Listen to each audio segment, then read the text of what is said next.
संतुष्टि कैसे मिलती है।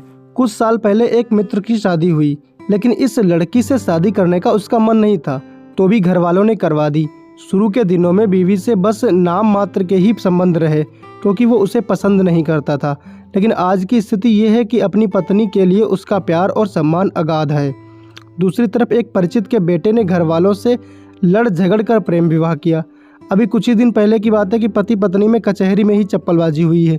जो शादी करने के लिए अपने परिजनों तक से लड़ गए, मरने के लिए तैयार थे, वो आज एक दूसरे को खुलेआम बेइज्जत कर रहे थे।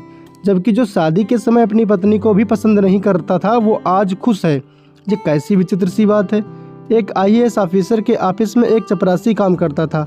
चपरासी के बेटे की शादी थी, तो कार्ड लेकर IAS महोदय के पास पहुंचा और शादी में आने का आग्रह करते हुए छुट्टी भी मांगी।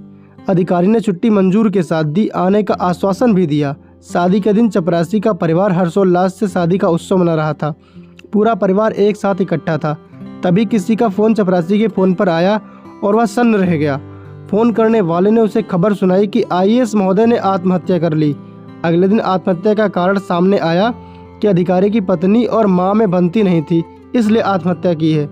पूरे जिले का अधिकारी, जिस पर पूरा जिला संभालने की जिम्मेदारी है, वो अपने घर में सामंजस्य नहीं बना सका और इतने तनाव में आ गया कि उसको मरना पड़ा। जबकि उसके ही ऑफिस में काम करने वाला चपरासी पूरे घर कुटुंब के साथ अपने बेटे की शादी में झूम रहा है। भगवान श्री कृष्ण ने दुर्योधन के सामने प्रस्ताव रखा कि पांडव भी तुम्हारे भाई हैं, उन्हें केवल 5 गांव दे दो, बाकी पूरा आर्यावर्त तुम्हारा।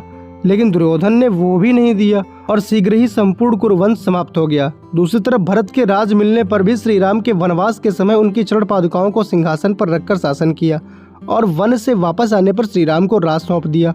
परिणाम ये हुआ कि युगों तक रघुवंशियों ने शासन किया। आपने ऊपर 3 तुलनात्मक घटनाएं पढ़ी।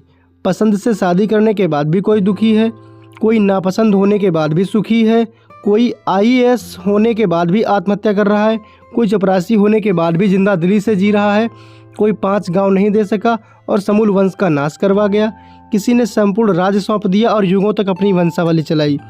खुशियाँ या सुख की कीमत पैसा या धन संपदा नहीं है, बल्कि त्याग संतुष्टि है। आप किसी अपने के लिए मन से कुछ त्याग करके देखिए, आपके भीतर जो अनुभूति होगी वो आपकी आत्मा को तृप्त करेगी।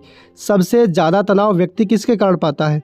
या तो खुद के कारण, या माता पिता, भाई बहन, पुत्र पत्नी, पति पत्नी या मित्रों के कारण, क्योंकि इन्हीं से सबसे ज़्यादा आत्मीयता होती है। इन्हीं को खुश रखने के लिए दिन रात मेहनत की जाती है।